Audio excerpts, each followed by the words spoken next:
یہ بتائیے گا کہ کافی عرصہ آپ غائب رہے، اس سے پہلے آپ جیلوں میں بھی گئے، تو یہ عرصہ کہاں گزارا آپ نے؟ دیکھیں یہ عرصہ آ، ہم چونکہ روپوشی میں تھے آپ کے سامنے کہ جس قدر پی ٹی آئی کے لیڈرز کو پکڑا جا رہا تھا، مقدمے بنائے جا رہے تھے وغیرہ، تو ایک حکمت عملی کے تحت ہم گرفتاری سے بچنے کے لیے روپوشی میں تھے، اور یہ حکمت عملی پارٹی کی جانب سے تھی، اور کیونکہ گرفتار ہو کر آپ متحرک نہیں ہو سکتے، آپ رابطے نہیں کر سکتے، آپ تنظیم سازی نہیں کر سکتے، تو اور اس دوران ہم نے کاز کو زندہ رکھا، اس دوران ہم نے الیکشن کی تیاری کی، اور آپ نے دیکھا کہ عمران خان کے ساتھ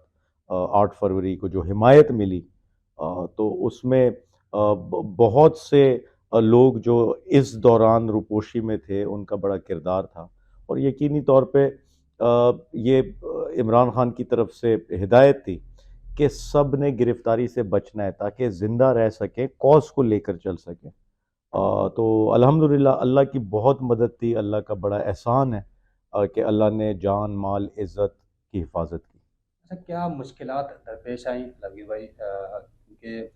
ظاہر سی بات ہے گھروں میں آپ لوگ تھے نہیں، تو کیا ہرڈل فیس کیے آپ لوگوں نے؟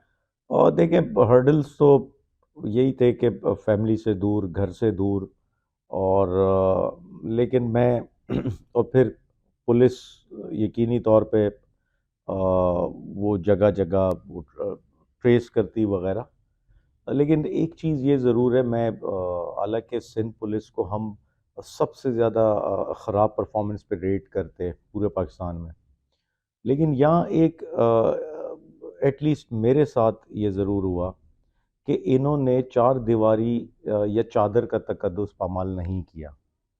انہوں نے وہ چونکہ مقدمے تھے وہ ہمیں ڈھونڈ رہے تھے،